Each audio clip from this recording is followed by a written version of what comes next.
Buying. We were talking about solicitors. Anyone got questions about solicitors? Let's talk about financing. Currently, financing is probably the hardest thing to do. Solicitors are quite hard, but financing is probably 4 times harder than solicitors right now. It always changes, by the way, depending on the state of the market. So finding is easy at the moment. Finding deals is probably the easiest it has been in about a decade. And it may get even easier, which is why you don't want to sit around thinking about this for 3, 6, 9 months. You want to take action. But the reason it's easier to find is because it's harder to finance it, harder to buy it, absolutely. So only one form of financing has got harder. Which form of financing? Mortgages, which is also known as? Leverage. It is leverage, yeah. Another poor question from Frank. Term finance, so 5, 10, 15, 20-year finance. So that's the only form that's got harder. Bridging's easy, and sophisticated finance, creative financing using other people's money has got easier. So let's do a session on how you can fund buying property without going to term finance lenders. Term finance lenders, we're talking about buy-to-let mortgage companies, banks, etc. What do you know? Where can you get money from? And will I let you do it through your SPV? Got it right the second time, SPV, yeah. Where can you get money from? So let's take the top one, a below market value purchase. Let's use Nicola's property, 900 grand. Let's not use Nicola's property because it's quite an unusual one. I can almost guarantee, I've never done a BMV on a £1 million take it back. We did the Bedford portfolio, that was a £3.6 million property, and we did, and we bought it for 2.5, so actually you can. But let's use a 100 grand property because it's far more likely you're going to do a 100 grand property. So they want £80,000 for it now. Is that a deal worth doing? 100 grand property, give them 80? Absolutely, we'd do that all day long. So where can we get the 80 from if we're not going for a normal mortgage? Ty? Well, anyone really, because like anyone could just have money. There's a lot of people who've just got money sat there doing sod off. Do you know the funny thing? My cleaner, oh,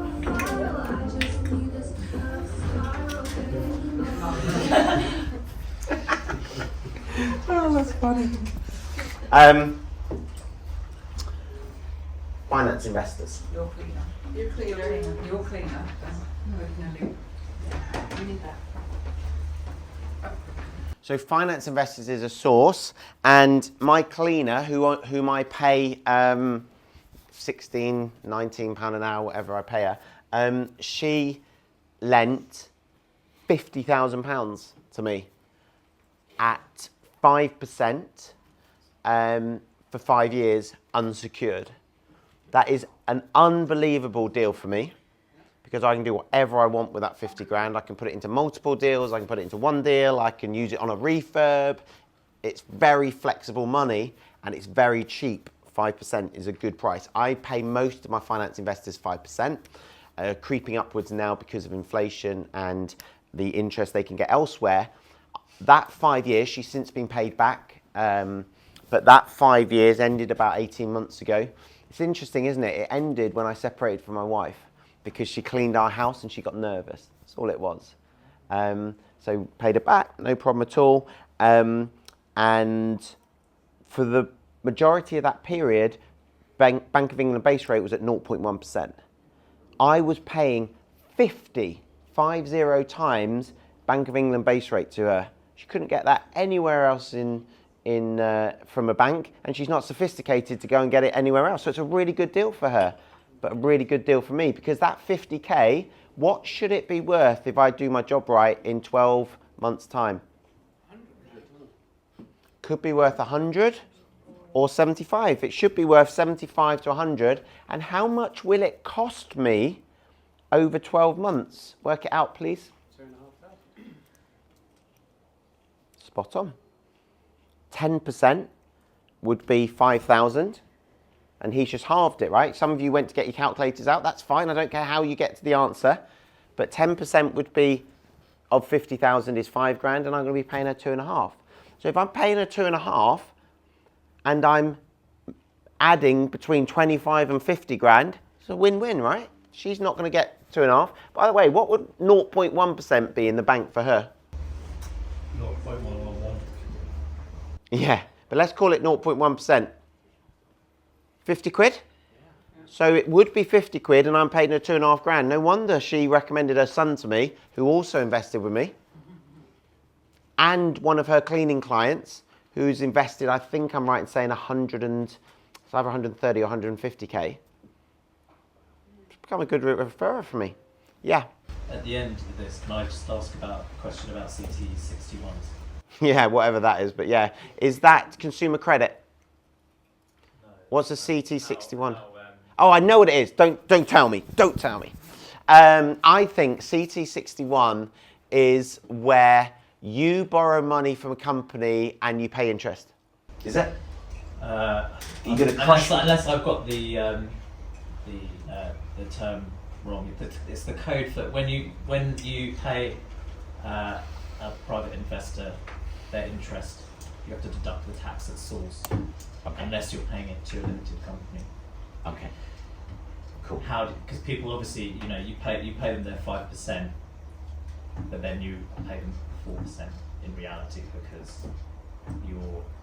I don't know how my accountant does it. That's very technical, Ed. I don't know how my. Yeah, no, it's fine. I don't know how my accountant does it, but he makes them responsible for the. Maybe he makes some kind of declaration to say that they have received the full of the gross amount, and they have to make us. I don't know how. It'd be great if I could explore that a bit further. But How many finance investors have you got lined up? Okay, cool, no problem. Yeah, I can find the answer and come back to you. Someone else had their hand, and then I go Joe. Marcus. Yeah, just very quickly, what's the difference between unsecured and secure? Oh, good question. Who can help him? Nicola. I think a secured loan is where they've got your house as a charge or something, and unsecured loan is no charge. Correct. So they just personal give you the cash, but there's nothing to that if you go wrong. Correct. Thank you.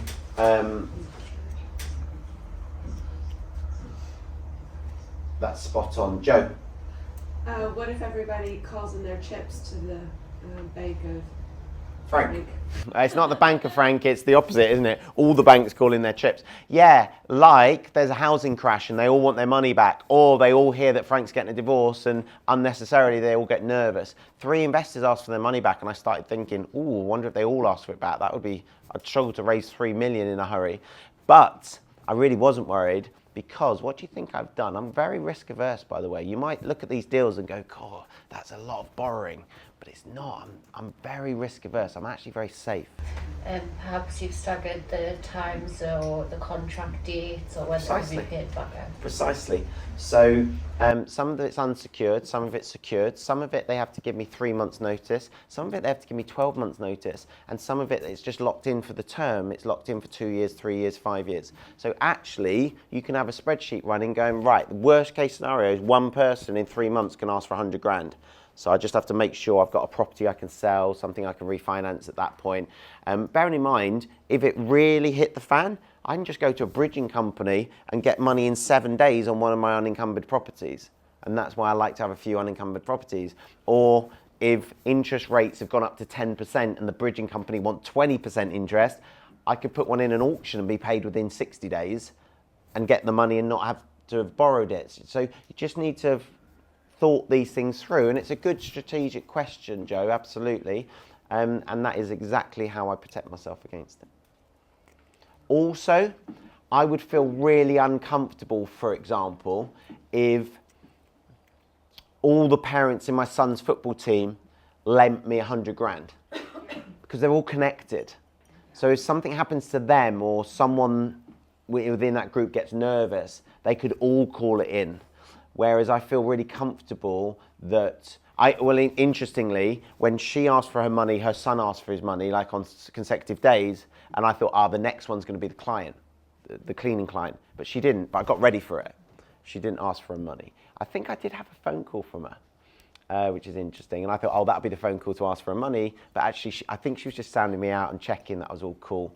And then, yeah, so I'd have them in disparate groups a little bit. And it doesn't mean I wouldn't take money off someone, but if I was taking money off a lot of people in a group, then I'd make a concerted effort to go find some money elsewhere. So that's finance investors. We've got two different types of security there. What did we say?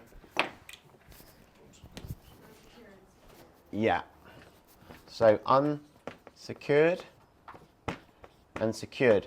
Now, the really important thing to know is, yes, it's safer for an investor to get security, but if someone's lending you 50 grand and they want a first charge on a property, what problem does that pose?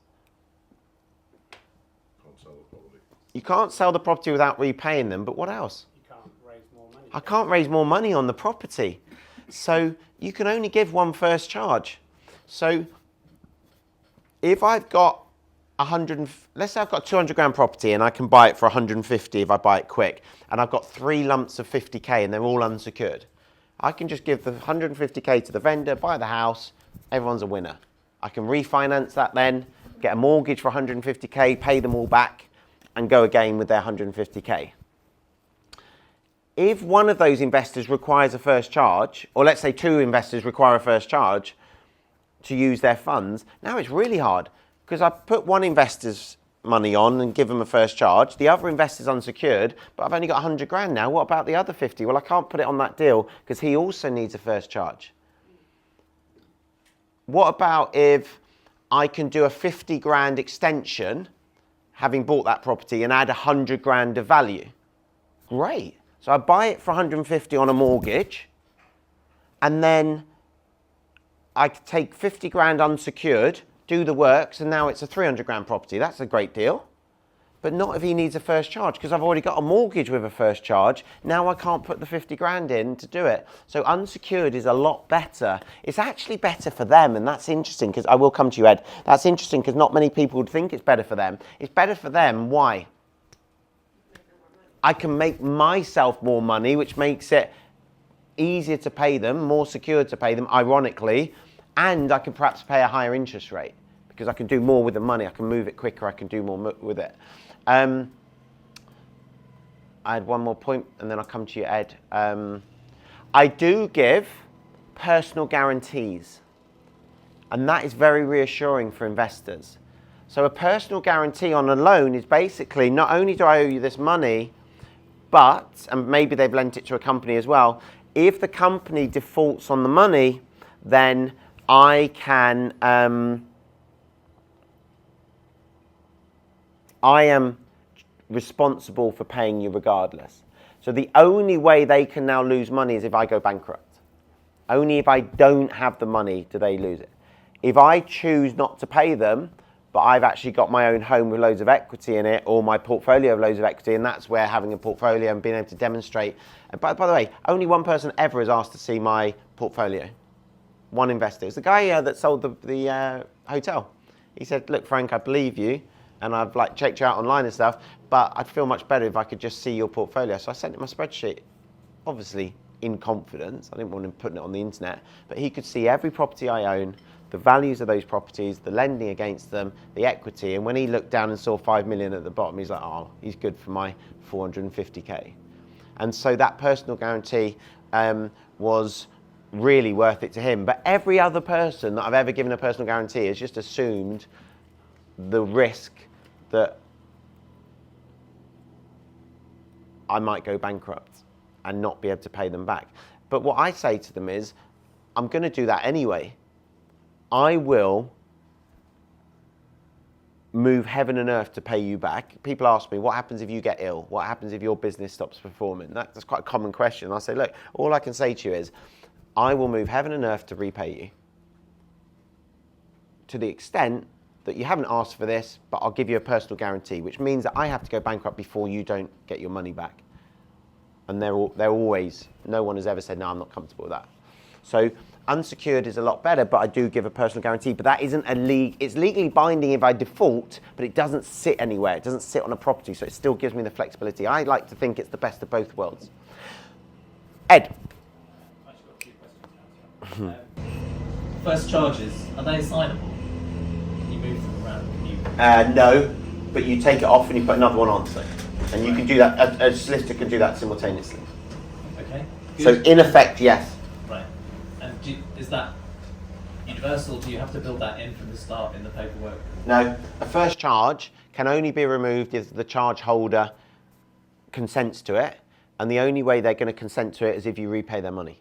Okay. And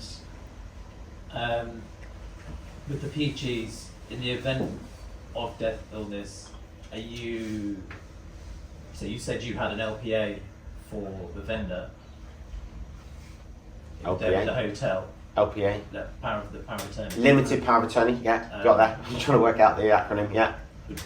Would you do something similar for... So I believe a personal guarantee transfers to my estate. So if I die, I believe they then have the claim against my estate, so they're fine.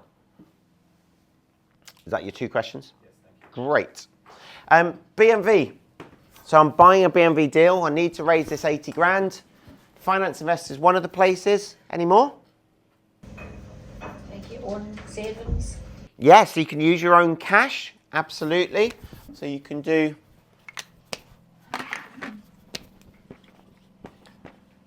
own cash. You can leverage your own another asset. Can I ask a quick question about that?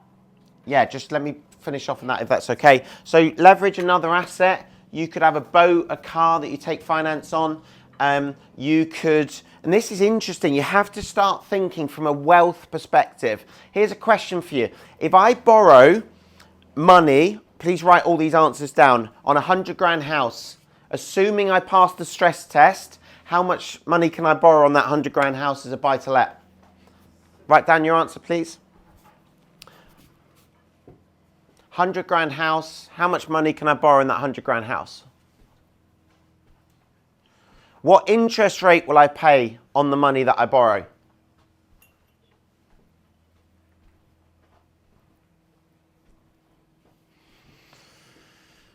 Adam, what are your two answers, mate? That's okay. Ty, what have you got? Money you could borrow would be 75,000. 75 grand. Everyone give me a little wave if you've got 75 grand. Great, 75%, yeah. All else being equal, 75 grand. 6%. 6%, yeah, is a fee. If you put 5% in, probably can scrape 5% at the moment, but more likely 5.5, 6, even 6.5. So not a trick question, but here's a question for you. I bought my Tesla 3 years ago. Roughly 100 grand car, 98 plus change.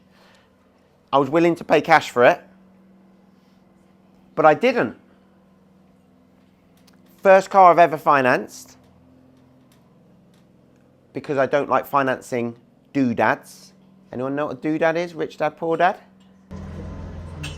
It's the idea of something that you just use and... It's a luxury, right? It's going in the trash can over here. Living expenses. Don't want to finance jacuzzis, boats, cars, because they're not making you money. That's bad debt. Good debt is getting a mortgage on a buy-to-let and you make money out of it. Bad debt costs you money. So I want to pay for my luxuries, my doodads, out of the profits from my investments. That's how you get wealthier and wealthier. But I did finance my Tesla. What loan to value do you think I got on a Tesla? Write down the answer. So what loan to value can we get on the buy-to-let property? 75%. What loan to value do you think I got on a Tesla? Now just bear something in mind here. Well, no, I'll tell you that in a minute. Write down your answer. By the way, by writing down your answer, you're committing yourself to a decision. And then when you're wrong, it helps you learn more. That's why I'm asking you to do it. Otherwise you sit there going, yeah, I know that. Yeah, I knew that. And you don't learn as much. What interest rate do you think I paid on my loan?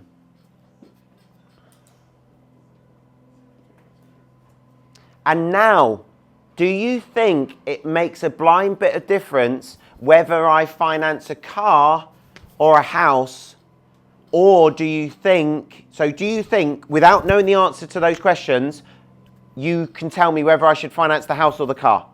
Can anyone tell me which I could do without the answers to those questions? No, you'd be guessing, right? I want to know for definite. Can anyone tell me for definite what I should have done? No, because your answer will be based on emotion.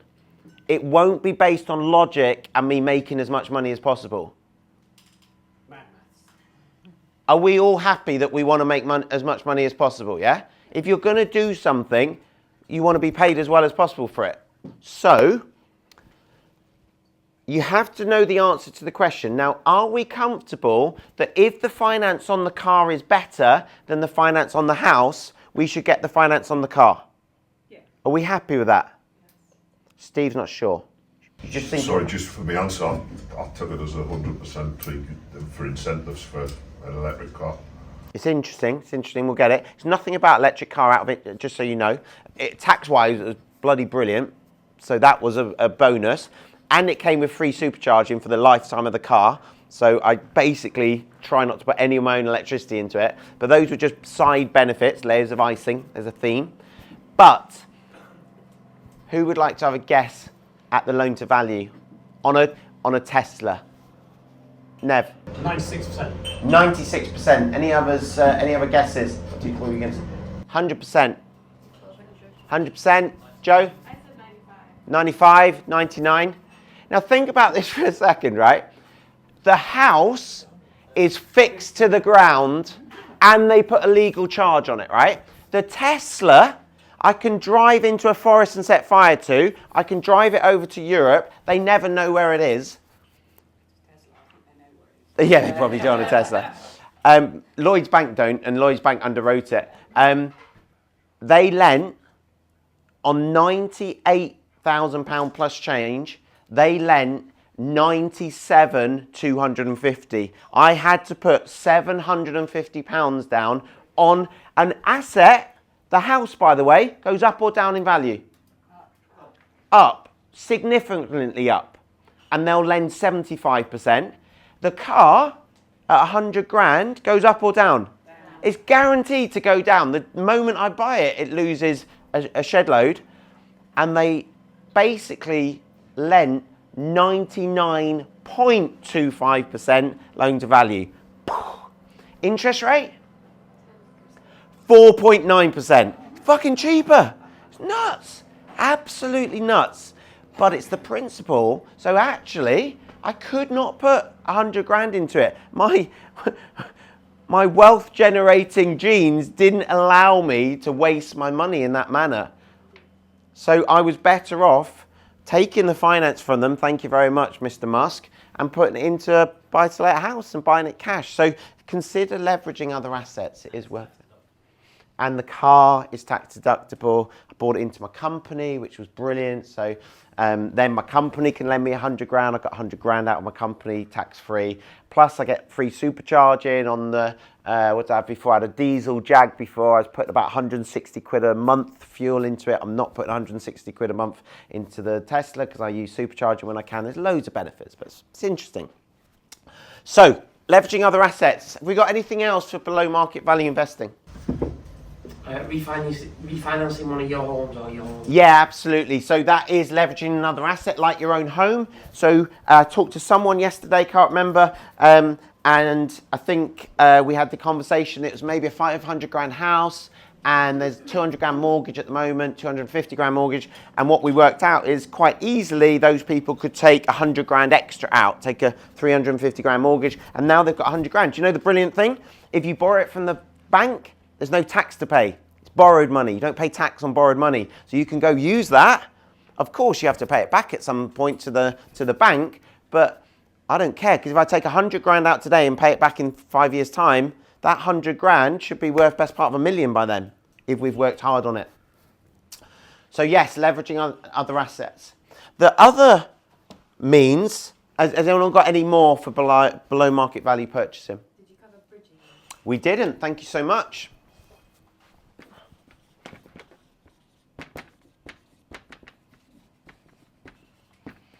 Really good for 12, 15, 18 months if the deal requires it. And do you know the brilliant thing? they will roll up the interest for you. So you don't even have to service the debt. Now it's risky because the debt's getting bigger and bigger. But when I did my Bedford deal, where I borrowed 2.5 million, the interest on that, I said yesterday, started at 1% and then it went up to 1.2% a month. That's 25 grand a month interest. Whew, it's quite a lot to cash flow. Income on it was about 16 grand a month from the flats. 9 grand a month I would have had to put into that for 10 months. Ouch. So instead, I negotiated with them to roll up the interest. So instead, I had 16 grand a month accumulating in that bank account. So 10 months in, I had 160 grand in the bank account, which was quite handy because I wanted to do some improvements to the flats, put some windows in and stuff. I had one of the finance investors ask for their money back so I could pay them back. It just gave me cash flow to work with. Any questions about any of those? What do you mean by rolling up the interest? Putting it on the top line? On the top, correct. So if you borrow 100 grand and you roll up the interest for 3 years, then at 5%, you owe them 105 grand in year one, and then it would be 5% on the 105, so the loan gets bigger and bigger. No term finance will do that, apart from one. Spoke to someone about it last night. Who remembers? It was a family member. Vince is there. Yeah, was it? You don't have to disclose any private information, but what was it called, the loan? Yeah. It absolutely was not called Yeah, but I can see the cogs. You'd had a beer as well. Yeah. Do you remember? I don't remember what they're called, but equity release. Good man, he got there.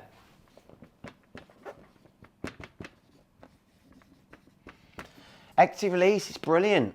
If you're over 55, you can tap into your own home, and it's the best roll-up loan you'll ever get because you never have to pay it back. Now, people are really scared of equity release because you lose your property, but no, you don't lose the property if you pay the loan back.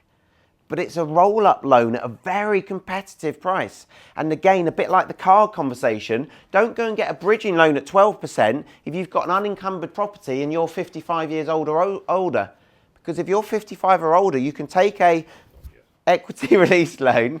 People are nudging one another again. You can take an equity release loan. They'll give you, if you're in perfect health and 55 years old, they'll give you 35% of your property's value cash right now.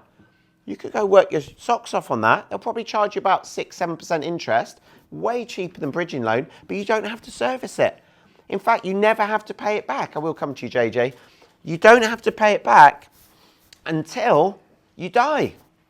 And then they take your property, they sell it, they pay off the rolled up debt, which has got bigger and bigger, and they put whatever's left back into your family's, your estate. But at any point in that equity release, you can pay it back. You just ask them for a redemption statement, you pay it back. So you think about this, you take the 35% out, if it's £1 million house, that's 350 grand. How much should you be able to earn on £1 million, on 350 grand? 50 to 100%. So you should be able to do 100, 150 grand on that really easily. Maybe a bit more, maybe do 300 grand in a year. What are you paying in interest if you're paying, let's go 10% interest? What would your interest be a year? 35 grand. But you can make 150 grand, 300 grand. It's a piece of piss. It makes complete sense. And if you have a couple of years, and I will come to you, if you have a couple of years and you're not making, like you might think, hang on, you keep talking about 50 to 100 grand, Frank, 100%. If you're not making it for whatever reason, you're not, getting off your backside, you're not finding the properties, well, pay it back. Cancel it. No one says you have to do this for 100 years. Do you know what I mean? So it's really important to consider all of these. We had Jamie. How many goals did you get at that? As many as you want. Right. But they'll only loan 35%. 35% on the house you live in. There's actually one company that will do it on a buy-to-let now as well. But if you're 75 and you've had 3 heart... Sorry, I just whacked the mic. Sorry, Kay. You've had 3 heart operations. How much do you think they lend now? 100%. You're getting there. They'll lend up to 66%. So 33% is if you're 55 and in really good health. If you're in really bad health and you're older, they'll lend up to 66% because they know you're going to die sooner. Well, they're expecting you to die sooner. Shaking your head, Luke? Because they don't want, if you're 25, they're not lending to you because you might live for 100 years, and what they don't want is the interest to ever be more than the property's worth. So what they have some very clever guys that will work it all. So they talk to your doctor and they might ask you to do a physical, and they'll, ask if you smoke and blah blah blah, and then they'll say we'll lend you 40% or 50% or whatever. It's the only time in your life where being a chain smoker is good for you. Or having caught cancer, for example, that would be something that they go, oh, we'll lend you more because of that. So every cloud. So that's finance. I had a couple of questions, JJ and then Ed. So, sorry, about equity release. Yeah. Is it only on an unencumbered property? No. So if, let's use the £1 million house, if you have £100,000 mortgage left, then that will have a first charge. You can't put equity release alongside it because you can't have two first charges. But what will happen is they'll lend 350. 100 will go to that mortgage, release that charge, and you'll have 250 left over. But if you have a £400,000 mortgage and they're only happy to lend 350, you can't do it because there's no money to release. So it doesn't have to be unencumbered. Thank you. No problem. On a similar vein then, you could apply a pension to it as well. Sorry. So if you get to 55, you can take 25% of your pension. You can. That was my because you can use your SIP and your SAS to invest in commercial. This is very exciting. So pension, by the way, I could do half a day on pension, right? And I'm not going to overload you. But basically, if you are under 55, you can use your pension. You can turn it into what's called a SAS, and you control your own pension there, and your pension can lend you the money. There's rules around it, but actually, it's a very good. Some of my clients are making 50 to 100% return on money that's in their pension. Now, it goes back to their pension. So you think, oh, what's the point? Well, there's a lot of point, actually, because A, you can charge quite a nice management fee for doing all that. B, you can be a letting agent that charges quite a large management fee for looking after the pension's asset. And when you hit 55, you can get access to 25% of the pension anyway. And if you put 20 houses in there, that's 5 houses you can flog and take the money out of. So there's two ways of using a pension, both of which are quite lucrative, if you have got a decent sized pension.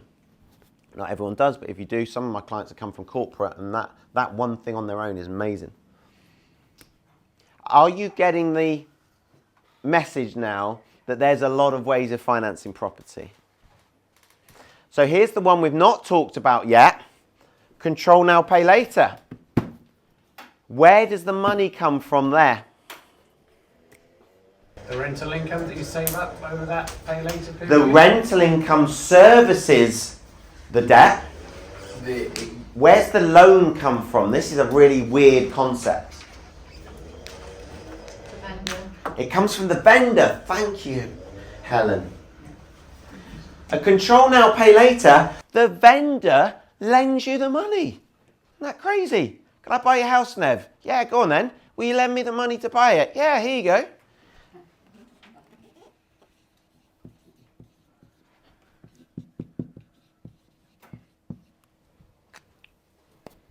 The hotel owner, what did he do in effect? How much did he lend me? Not quite. 450. I said, I'll buy it from you today. The paperwork said I'll buy it from you in 15 years, but in effect, I took control of it now. Here's your 450 grand, Mr. Vendor. By the way, can I have it back? Yes, you can, Frank, if you pay me how much a month? Pound up front. How much was it a month? It was two. That was the profit actually. It was about £2.5 grand. £2.5 grand a month I was paying him from the 6,000 income. So I pay you, Mr. Vendor, £2.5 grand interest if you want to call it. By the way, it can be about 10 different things, and the actual paperwork can be an option. It can be an exchange of contracts. I've actually done it. Deals after dinner tonight, which is now going to be done before dinner, you'll be pleased to hear. We're ahead of schedule, and we're going to finish early, and I'll share that with you in a minute, so you can get off a bit earlier, etc. Deals after dinner, which I need to change the name now, deals before dinner. Anyway, one of them, I bought the house. I actually completed on it, and he became the mortgage lender and I gave him a first charge on my house. How weird is that? He became the bank. But it's the same principle. It's the same principle that the vendor has financed the deal.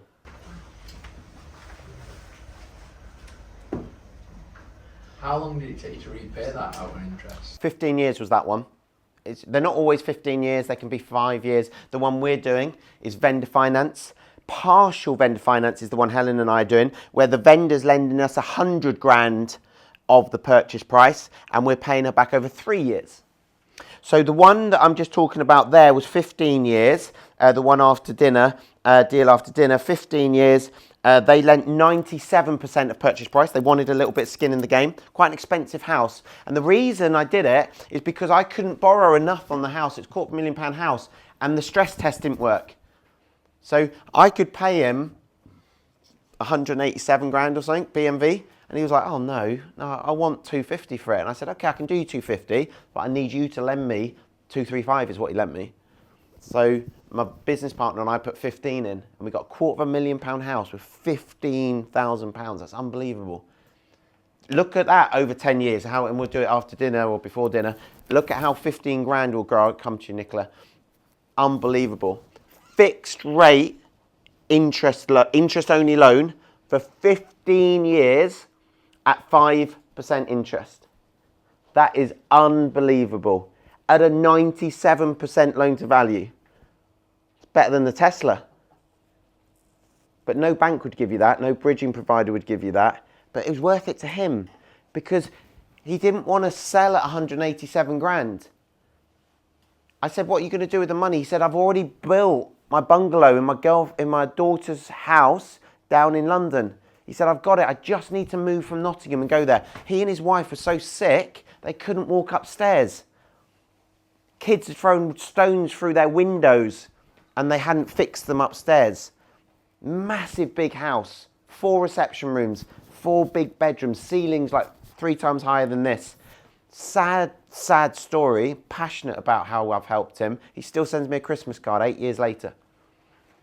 And I've made a shed load of money out of it. But he was gone within about 3 weeks. Funny thing is, he had 5 kids and he promised them all 50k. It's the second example I've given you where it was about the kids getting the money. 4 of them, he was an Indian gentleman, 4 of them worked on the buses all his life in Nottingham. He was not willing to give up 70-odd thousand pounds of his hard-earned money. 4 kids were lawyers and 1 was a doctor. How stereotypical is that? How many revisions do you think there were to the loan agreement? 4. It went to every one of his kids and each one of them came back with a few bits. But it shows that it stacks up if 4 of his children signed off on it and they're all lawyers. Vendor finance, really powerful. Yes, Laura. What's the difference between like vendor finance and lease option? It's the same thing for the purposes of today. So you can call them lease options, you can call them options, you can do an exchange with a delayed completion, you can do a completion now where they become the mortgage lender. It really doesn't matter. And to be quite frank, the one we set up on Monday, yes, Monday, when I spoke to the lawyer, that was the owner of the firm, Sam, at 9 p.m. on Monday night, because I instructed it with the heads of terms, but the heads of terms tells the lawyers what's going to happen. It doesn't tell them how we're going to do it. So even I didn't know. I had a good idea, but I didn't know how we were going to do it. I just said the equivalent of, he's lending me 97%. I'm putting, this is the equivalent, I'm using the same deal because you know the numbers. I'm putting 15 grand in. He's getting interest only 5% for 15 years, and then we're repaying the capital. That's all the lawyers need to know. He's getting a first charge on the property. So you tell the lawyers that. That's what I emailed. The lawyers saw it. And Sam messaged me and said, Frank, I'm tied up till about 8 p.m. or tied up till about 6 p.m. actually, he said. Can we chat this evening? And I said, I won't be able to until about 9. He said, no problem. Text me when you're free. So I texted him at 10 to 9 or whatever. He phoned me. We spent 10 minutes on the phone. He said, right, these are my questions. What about this? What about this? How sophisticated is the vendor? Because he knows about the complexity conundrum. He knows and she's not sophisticated at all. So he said, right, we won't do it this way. We won't do it this way because those will just scare her senseless. There are possibly better ways of doing it, but he gets the bigger picture. He gets that his client wants the deal to go through. If he scares her too much, she'll pull out and it won't be in her best interest. Also, we've probably done a couple hundred transactions together, he and I. He knows that I'm not playing funny business. He knows I'm not going to rip her off. He knows that she's in safe hands. He'll still protect her interest legally, but he knows that there's not going to be a claim or a lawsuit later on because she's been shafted out of a ton of money. So he then said, right, based on all that, Frank, this is how I think we should do it. Do you think that'll work? And I said, yes, from what I know of the vendor, I'd had one conversation with her, but my JV partner, Maddie, who Helen and I are working with, had been out and met her or done it on Zoom. So I had a really good instinct of what the vendor was like. I said, yeah, I think that'll work. So then we put all the paperwork into place. So it really, people get really hung up on that, Laura, how they're going to do it, what it's called. It doesn't matter. The money's coming from the vendor. Fab. Joe. Sorry, I don't fully understand how the money comes from the vendor. Where does It's because... Where do they find that 450 grand? Like, so I can't stand Mickey Mouse money, right? Mickey Mouse money does my nuts when people make stuff up and it doesn't exist. I've heard someone on stage say that they paid X amount for a property that was worth Y, and their business partner stood up on stage when they were in the loo, so they hadn't heard each other, and said a completely different two numbers on the same stage about an hour apart. And I'm like, that is just Mickey Mouse. And I'm being polite. Wouldn't dream of naming them. I cannot stand Mickey Mouse numbers, but I love Mickey Mouse money, but I love Monopoly money. I talk about playing Monopoly in real life. That's all I do. I just do deals, work out win-wins, and start to own the whole Monopoly board. So what we're talking about is Monopoly money. A lot of money is just sheets of paper with IOU written on it. When a PLC buys a £25 million building in the centre of London, they don't put down a 25% deposit. They do vendor finance, they do share options, etc. And all we do is we use those kind of principles on 100 grand houses. That's all it is. So all that happens is nominally, so that means on paper, if this is the Indian gentleman, he's given me his house that's worth £250,000. He signs a contract, I sign a contract, and that gets lodged at Land Registry. Simultaneously, this is why you need lawyers, because he could give that to me and I go, thanks very much, mate. And he doesn't get the other half of it. That's why his lawyer and my lawyer give undertakings to one another, and they promise, it's just a promise. I promise that if you send me that contract, I'll send you a bit of paper that says that I owe you the money. They give an undertaking, and we trust them to do what they're supposed to do. I then sign another bit of paper going, and I owe you 97%, £235,000 at 5% for 15 years. And I sign that loan agreement and he signs it. And how much deposit did I put in? 15 grand. I pay 15 grand. And the bit of paper says if I don't pay my monthly interest, which is 580 quid or something, then it terminates. And he keeps my 15 grand. And he gets the keys back off me. He can repossess me in effect. That's how it works. Bits of paper, no money. But I own a £250,000 house and I owe him, I own the house and I owe him 235 grand. has he previously had a mortgage on the house? So this only works if it's unencumbered. If he's got a mortgage, he can't do it because he keeps the mortgage. It can't move into my house, can't move into my name if the blanket is still over the house. Yeah, he can't give it to me because there's a charge from the mortgage. Now, if the mortgage was 10 grand or 15 grand, I could have paid it off. But if the charge was a 200 grand, it ain't going to work because I'm not putting 200 grand to release the charge. So it only works. And the thing is, not all of these are going to work on every deal, but what I'm trying to demonstrate to you is there's a hell of a lot of different ways of financing a deal. So there's normally a way, well, there is always a way of helping a motivated vendor, which brings us all the way back to where we started this morning. There. Luke. At what point do you pay the stamp? When you buy it. When you actually pay for it? No, when you buy it. Now that's a really interesting question, and lawyers, no, not when you exchange.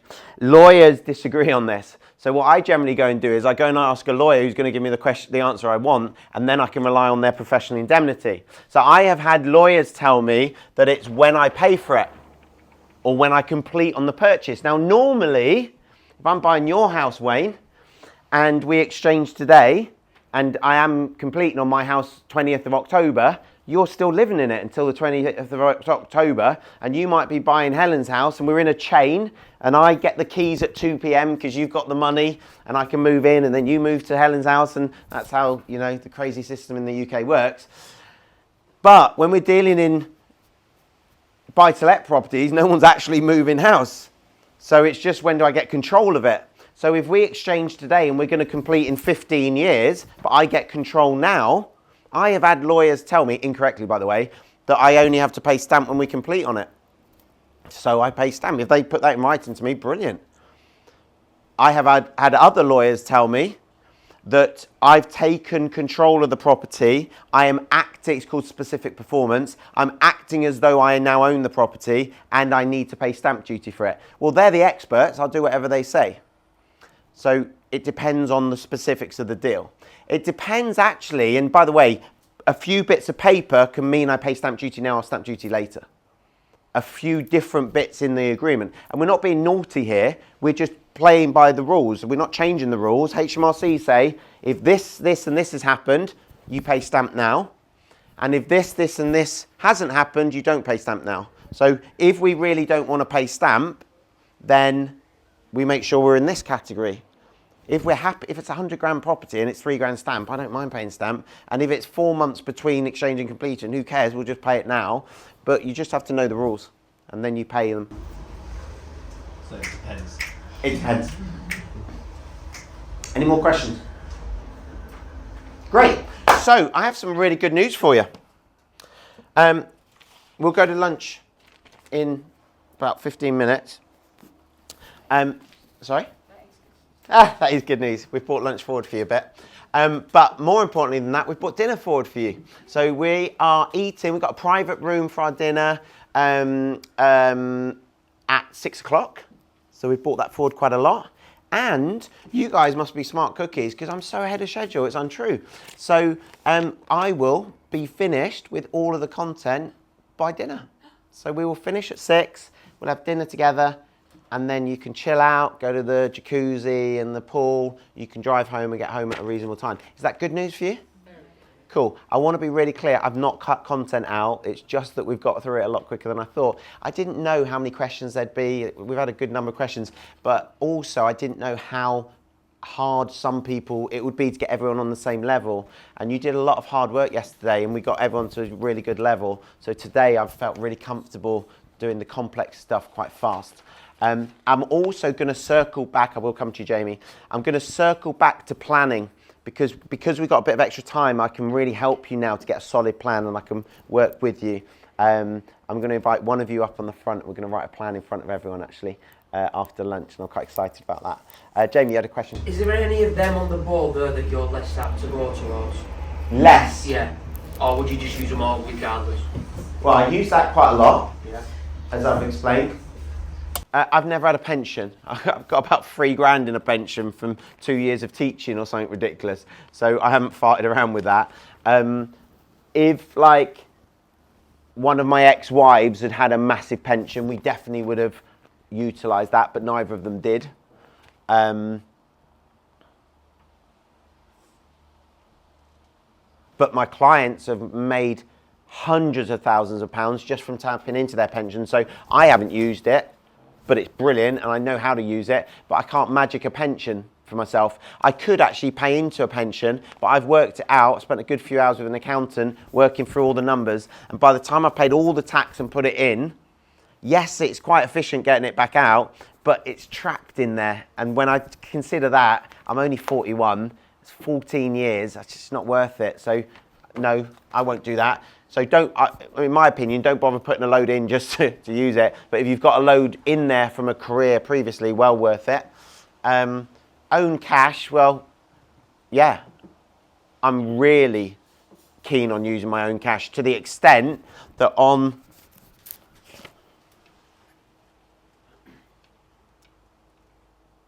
here, if this gets too high, I start getting a bit frustrated because I'm sat on too much cash in the bank. I start putting it in here and buying a new business or starting a new business or investing in a new business or buying some more property. I seriously do. I monitor my cash position and I go, right, there is too much sat there, just lose. What's inflation at the moment? 10%. 10%. So if I've got 500 grand in the bank, I don't, by the way, deliberately, how much is that worth in real times in 12 months' time? 450. It's painful. It's lost 10% of its buying power if inflation's at 10%.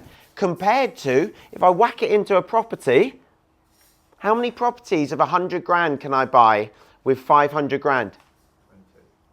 Thank you. Not 5, yeah? 5 if I buy them unencumbered.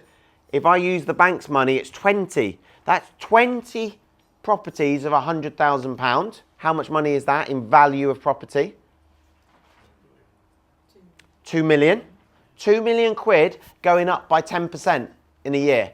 So in one example where I've got 500 grand sat here, it shrunk in real terms by 50 grand. The 500's still there, but now I can't buy the same stuff I could. If a loaf of bread's a pound, today I can buy 500,000 loaves of bread.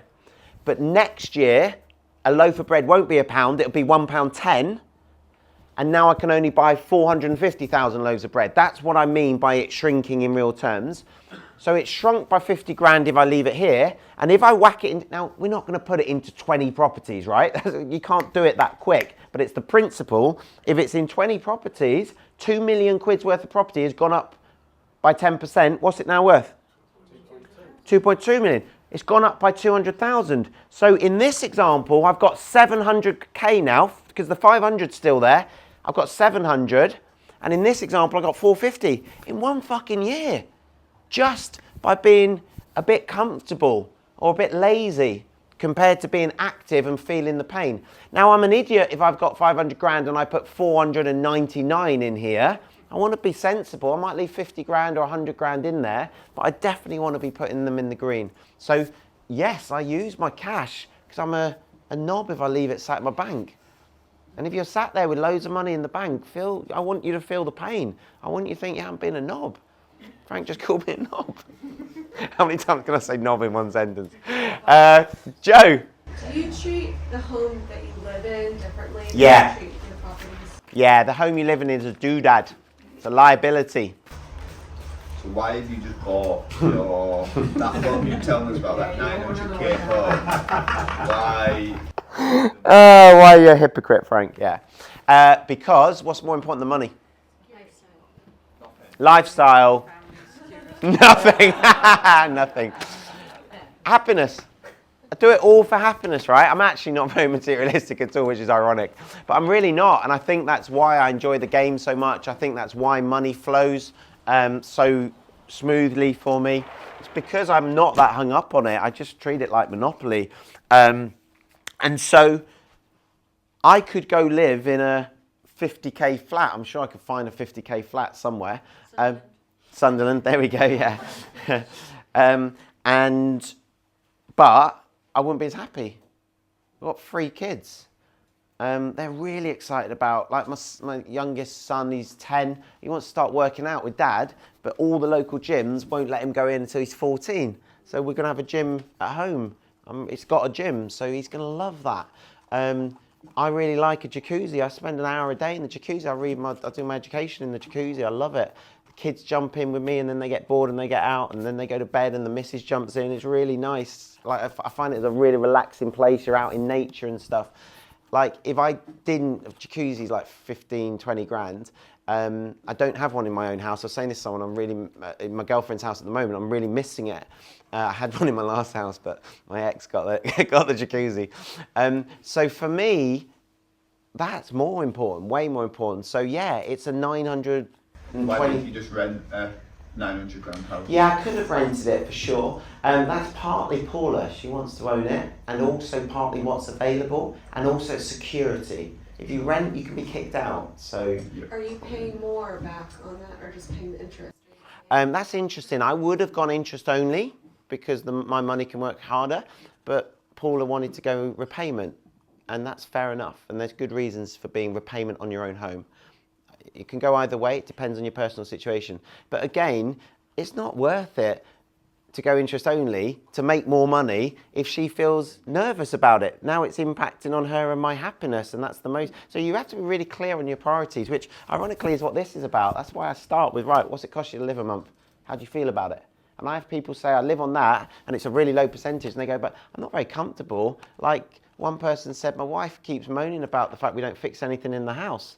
And I said, well, how much has that got to go up by to just fix what's in the house? And we came up with a figure, and we're like, right, let's do that then. Make that the higher figure, and then let's work out how all this pays for it.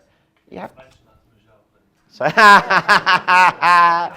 all the blokes are like, Luke. So would you recommend overpaying on your personal mortgage or taking that money and investing it? And mate, it depends, and that's why we do a 4-hour launch pad. And feel free to bring that as a mastermind question, because then we can dive into you. For me, I don't want to, like, part of the compromise was I went on quite a high loan to value on that night. Like, Paula would have gone a lot lower. A, because she's got cash to put in, and B, I don't want to put cash into our own home. I want to put it into more investments. So we compromised. We did go repayment, but we went on a higher loan to value than she would do. But what I've done is a bit of a deal. I said, look, you want to put a load more money into property, don't put it into our own home for free, because I'm such a loving boyfriend. I'll go find you some amazing investments and you buy those with your money, and then we're all good. We've only been together 18 months, so we haven't like joined all our finances and stuff. So she was comfortable with that, because her money's gonna, all the money she wanted to put into property is gonna be in property. Good questions. And you can see how a great situation for one person is not the right situation for someone else. A certain course of action is good for one person and not someone else, and that's part of why I do the 4 hours at the start of the Diamond Wealth journey. Right, we are going to break for lunch. You have an hour for lunch. Anita, are we good for lunch? Are they there? Yes. Yeah. Just double checking on that. And we will be back at 2 o'clock from lunch. So in the room, please sit in a different seat when you come back. And just to recap, content until 6, finished with everything at 6, dinner, and then we'll go on our way after dinner. Is that okay with everyone?